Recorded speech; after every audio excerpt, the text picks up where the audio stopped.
The Nimitz and her crew were conducting routine flight training operations off the Virginia coast yesterday when coolant began to leak through what the Navy says appears to be a minor crack in the wall of one of the reactor compartments.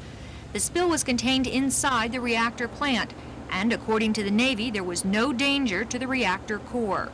The ship returned to port on schedule, actually ahead of schedule, but mainly because it completed its flight operations earlier than expected. She's in port now. They're fixing the problem, and it will not affect her deployment schedule. Okay, and was there any leak of radioactivity?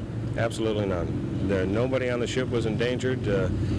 As I told you earlier, the crew spent the night on board, and they had to sleep on board, so they're quite comfortable there.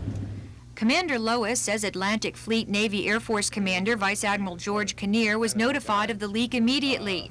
And he says official notice was also sent to the Office of the Director of Naval Nuclear Reactors, Admiral Hyman Rickover in Washington. The two reactors on board the Nimitz are about 100 times less powerful than average commercial reactors, and according to the Navy, are built to withstand the strains of battle. The Navy has a fleet of about 125 nuclear-powered ships and submarines. Since 1953, when the first nuclear ship was commissioned, there has never been a radiation leak. A Navy spokesman says this is the first malfunction of a reactor on board the 4-year-old Nimitz. The Navy doesn't consider the coolant leak to be any more serious than leakage from the engine of a conventionally powered ship. A spokesman says a routine engineering report will be made of the incident, but he says the Navy does not plan at this time a formal investigation.